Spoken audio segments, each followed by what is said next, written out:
کہ جب حضرت نوح علیہ السلام کشتی بنا رہے تھے تو ایک مومنہ بوڑھی خاتون روز اللہ کے نبی کے پاس اپنی گٹھری لے کر آتی اور کہتی، اے اللہ کے نبی، کشتی کب روانہ ہوگی؟ حضرت نوح علیہ السلام فرماتے، ابھی دیر ہے۔ وہ عورت شام تک بیٹھی رہتی اور پھر اٹھ کر چلی جاتی اور اگلے دن پھر آ جاتی۔ ایک دن حضرت نوح علیہ السلام نے فرمایا کہ اے عورت، جب جانا ہوا تو تمہیں بتا دیا جائے گا۔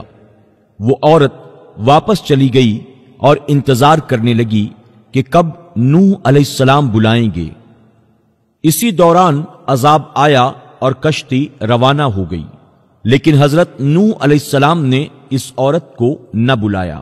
ظاہری طور پر نوح علیہ السلام کو اس کو بلانا بھلا دیا گیا۔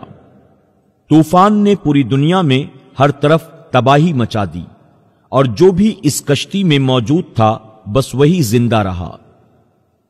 جب طوفان تھم گیا تو ایک دن حضرت نوح علیہ السلام کے دل میں محبت اٹھی کہ شہر کو دیکھوں جہاں سے میں چلا تھا۔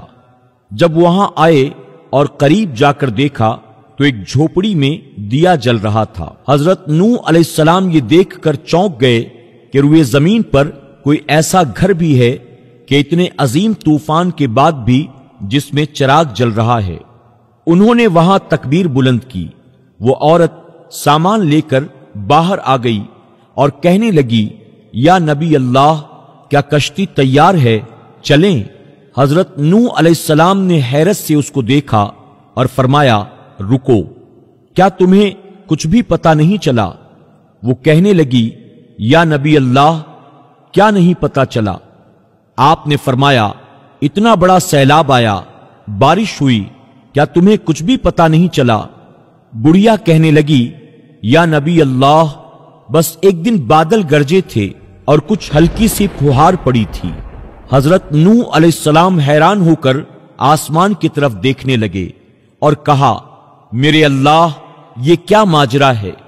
اللہ تعالیٰ نے حضرت نوح علیہ السلام پر وحی بھیجی کہ اے میرے پیارے نبی، اس عورت کے دل میں چونکہ تمہاری محبت تھی اور تم نے اسے پابند کر دیا تھا، اور چونکہ تمہارا اس سے وعدہ بھی تھا کہ نجات کی کشتی میں اسے لے جاؤ گے، تب جب کہ تم نے اپنا وہ وعدہ پورا نہیں کیا، لیکن اے نوح، میں تو تمہارے وعدے کا ذمہ دار تھا، اس لیے میں نے اس بڑھیا تک عذاب پہنچنے ہی نہیں دیا۔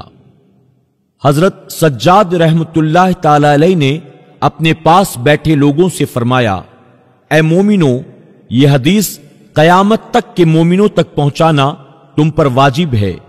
انہیں بتا دو کہ جس نے ہم سے محبت کی، قیامت کا عذاب ضرور آئے گا، لیکن جیسے اس بڑھیا کو پتہ نہیں چلا، مومنوں کو بھی پتہ نہیں چلے گا کہ کب قیامت آئی اور کب چلی گئی۔ آپ سے گزارش ہے کہ فیس بک پر ہمارے پیج پیارا دین کو فالو کریں، لائک کریں اور شیئر بھی کریں۔